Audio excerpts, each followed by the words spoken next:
Hello বন্ধুরা, পঞ্চব্যঞ্জনের রান্নাঘরে আমি সুচরিতা চলে এসেছি আজকে একটা নতুন রেসিপি নিয়ে। তো চলো তোমাদের সঙ্গে কি রেসিপিটা শেয়ার করছি তোমাদেরকে বলে দিই। তো দেখো, এই বাটিটার মধ্যে ছানা, জল ঝরানো ছানা আর আলু সেদ্ধ রয়েছে। বুঝতেই পারছো, ছানা আলু সেদ্ধ যখন রয়েছে আমি করব ছানার কোপ্তাকারি। আর এখানে যে মশলাগুলো রয়েছে ফোড়নের জন্য রয়েছে তেজপাতা, বড় এলাচ, শুকনো লঙ্কা, দারচিনি, গোটা জিরে। আর মশলা রয়েছে তোমার জিরে গুঁড়ো, আদা বাটা, এটা হচ্ছে কাজু কুচি করা, এটা হচ্ছে কিশমিশ কুচি করা, মানে একটু ড্রাই ফ্রুট দেবো মাখার মধ্যে, চিলি ফ্লেক্স, হলুদ, নুন। আর এখানে রয়েছে কাজু পেস্ট, পেঁয়াজ কুচি, টমেটো কুচি, এটা হচ্ছে বেকিং পাউডার আর একটু হিং। তো চলো তোমাদের সঙ্গে এবার আমি কিভাবে মাখতে হবে, কোপ্তাটা আগে করতে হবে সেটা তোমাদের সঙ্গে শেয়ার করি। তো এখানে আমি একটা প্লেট নিয়ে নিয়েছি। প্লেটটার মধ্যে আমি আলু সেদ্ধ আর ছানাটা নিয়ে নিলাম।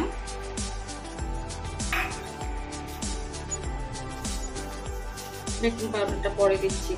তার মধ্যে যে আদা রসুনের পেস্ট, জিরে গুঁড়ো, চিলি ফ্লেক্স, কাজু কুচি, কিশমিশ কুচি, স্বাদ অনুযায়ী নুন আর হলুদ গুঁড়ো।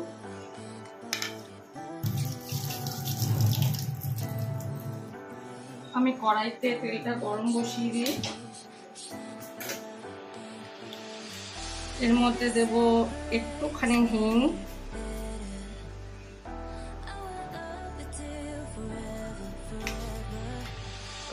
আর হাফ চামচের মতন বেকিং পাউডার।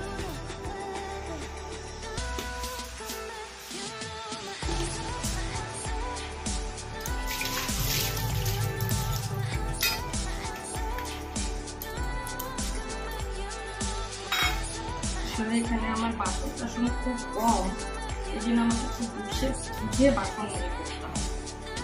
এই প্লেটটা আমি খালি করে নিলাম। এবার ভালো করে আমাকে এটা মাখতে হবে। যত ভালো করে মাখবো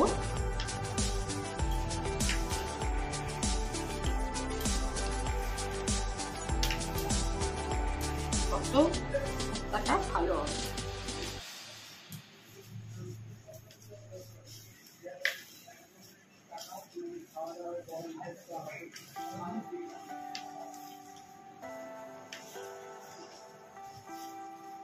ফেটে যাবে না, তার কোপ্তাটা আর কি ভালো করে মাখা হবে। অনেকে আলুর দেয় না, আলুর জায়গায় বেসন দেয় বা ময়দা দেয়। আমি আলু দিয়ে করলাম, তাহলে সফটনেসটা থাকবে। কারণ ময়দা বা বেসন দিলে অনেক সময় ভেতরটা খেতে ভালো লাগে না।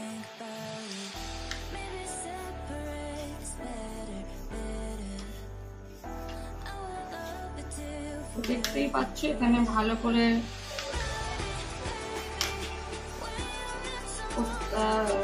মাখাটা মন্ডটা ভালো করে তৈরি করে নিচ্ছি।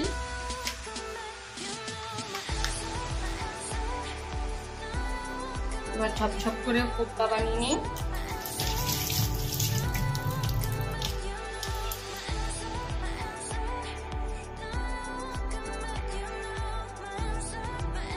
হাতে একটু তেল নিয়ে নিই, তাহলে তাড়াতাড়ি হয়ে যাবে।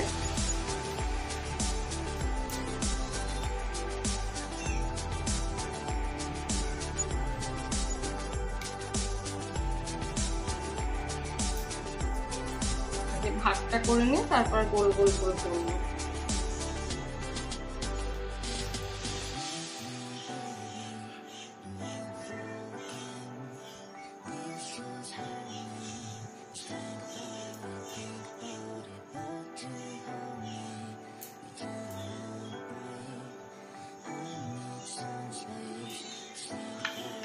প্লেটটার মধ্যে করে করে রাখি।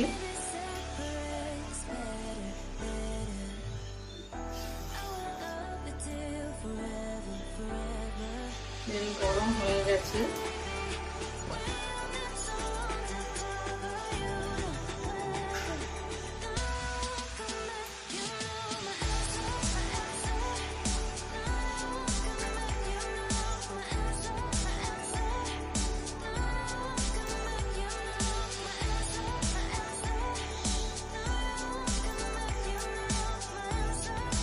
কোপ্তার আকৃতি তোমাদের পছন্দ অনুযায়ী করাও, কেউ চ্যাপটা করে, কেউ গোল করে। আমি গোল গোলই করছি।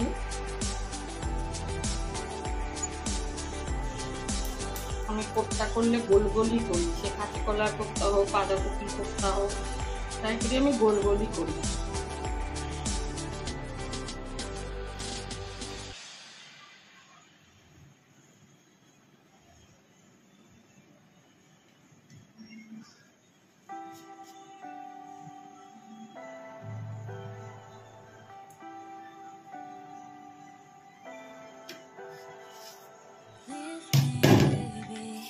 তো এই যে আমার কোপ্তা বানানো হয়ে গেছে, এখানে আমি তেলে ছেড়ে দিই, তোমাদের পরে দেখাচ্ছি। আমি ছেড়ে দিই আগে।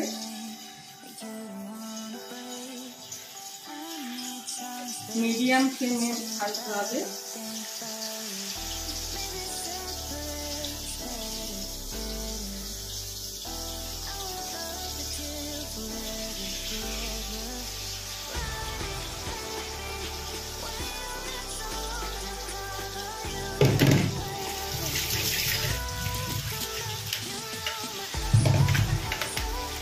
হাতের বাসন ফেলে রাখি, আমি সঙ্গে সঙ্গে মেজে নিই।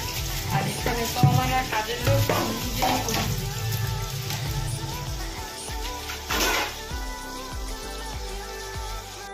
তো এই যে দেখো, কোপ্তাগুলো সবকটাই ধরে গেছে।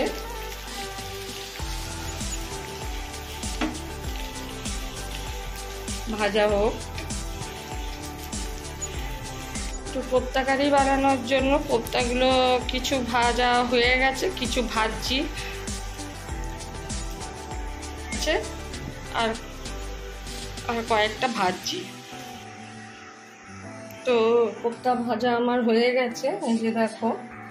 এবার আমি ফোড়নের জন্য শুকনো লঙ্কা, বড় এলাচ, তেজপাতা আর গোটা জিরে দিয়ে দিলাম।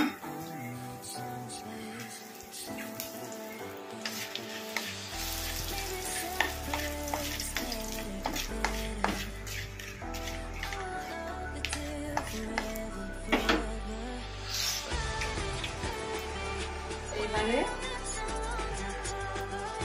পেঁয়াজ আর টমেটো কুচিটা দিয়ে দেবো।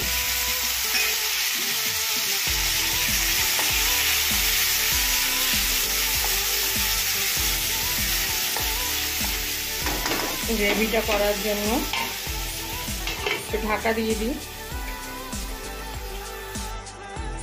তো দেখো, এখানে মশলা, কিছু গুঁড়ো মশলা নিয়ে নিয়েছি। নুন, জিরে গুঁড়ো, ধনে গুঁড়ো, হলুদ আর লঙ্কার গুঁড়ো। এইবার আমি একসাথে মশলাটা গুলে নেব।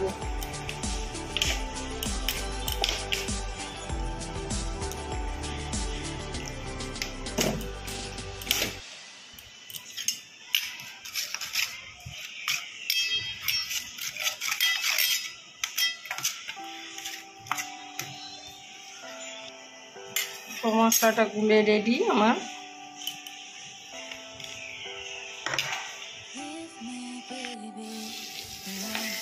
ভাজাটা, পেঁয়াজ আর টমেটো ভাজাটা নরম করে নেব।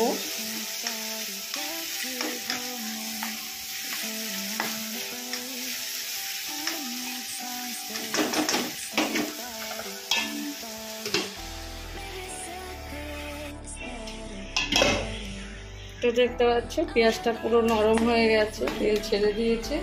এবার আমি মশলাটা দিয়ে দেবো। তোমাদের একটা জিনিস আমার বলতে হয়তো খেয়াল নেই, আমি পেঁয়াজটা ভাজার সময় একটুখানি চিনিও দিয়ে দিয়েছিলাম।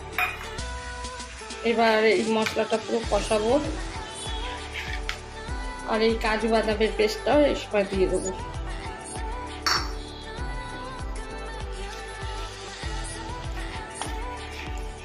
মশলাটা কষাতে হবে ততক্ষণ পর্যন্ত যতক্ষণ না তেল ছাড়ে।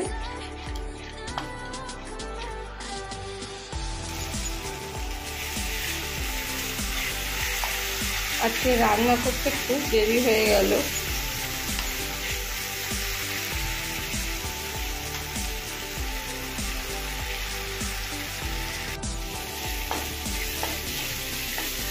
মশলাটা প্রায় কষেই গেছে, তেল ছেড়ে দিয়েছে। একটুখানি জল দিয়ে দিলাম, মশলার বাটি ধোয়া জল। একটু লাগবে যেহেতু ফুটবে। ব্যাস, এবার একটু ফুটে উঠুক।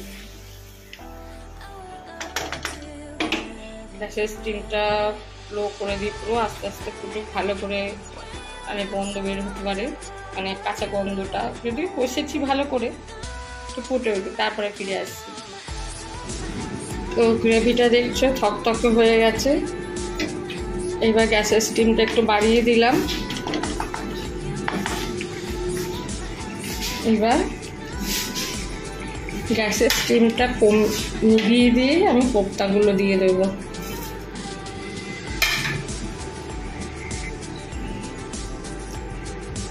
একটুখানি ঘি ছড়িয়ে দেবো, একটু গরম মশলা ছড়িয়ে দিলাম।